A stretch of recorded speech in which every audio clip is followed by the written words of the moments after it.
આ તરફ ટીવીના અહેવાલ બાદ એએમસીનું તંત્ર દોડતું થયું। સ્ટેન્ડિંગ કમિટીના ચેરમેને બસની દુર્દશા અને દારૂનો અડ્ડો બનેલી કોર્પોરેશનની જગ્યાની મુલાકાત લીધી।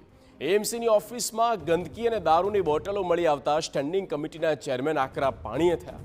જવાબદારો સામે કડક પગલાં લેવા અંગે ચેરમેન કમલેશ પટેલે ખાતરી આપી।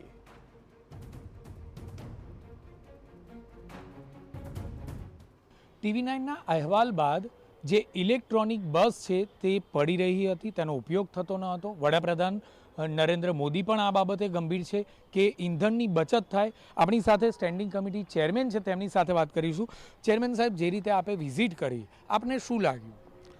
ઇલેક્ટ્રિક બસો અહીંયા કેટલાય સમયથી પડી રહી છે એવું ધ્યાનમાં આવ્યું હતું। એના કારણે આજે સ્થળ ઉપર તપાસ કરવાનું નક્કી કર્યું। બસો જે છે ઘણા સમયથી અહીંયા પડી છે, ક્યાંક એના દરવાજા ખુલ્લા છે, ક્યાંક કાચ તૂટેલા છે, બરાબર સફાઈ થઈ નથી, અંદર જે છે ગંદકી પણ છે બસમાં। તો જે લોકો જવાબદાર છે એ તમામને અત્યારે સૂચના આપી છે કે પહેલી તકે તો આ બસ જે છે સમયસર રોડ ઉપર આવે એની ચિંતા કરીએ।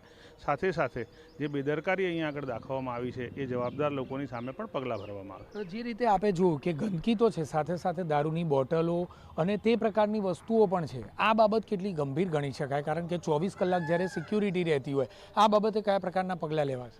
સિક્યુરિટીને પણ કીધેલું છે કે બહારના ક્યાંય લોકો આવતા હોય, કદાચ પ્રિમાઇસીસ છે એની અંદર બહારથી કોઈ આવતું હોય તો આવા લોકો પણ ના આવવા જોઈએ ને અહીંયા આ પ્રકારની જે કોઈ પ્રવૃત્તિ છે એ કોઈ પણ હિસાબે ચલાવી લેવામાં ના આવે। ટૂંકમાં કહીએ તો વહેલામાં વહેલી તકે બસો રસ્તા પર દોડતી થાય, કારણ કે આ ઇલેક્ટ્રિક બસો એવી છે કે જે હજારો લીટર ઈંધણ બચાવી શકે તેમ છે, અને એટલા માટે જ હવે કોર્પોરેશનના તમામ અધિકારીઓ અને પદાધિકારીઓ આ બાબતે ગંભીર થયા છે અને વહેલાસર આ બસો રસ્તા પર દોડતી થાય તે પ્રકારનું આયોજન કરી રહ્યા છે। કેમેરામેન નિલેશ સાથે જિગ્નેશ પટેલ, TV9 અમદાવાદ।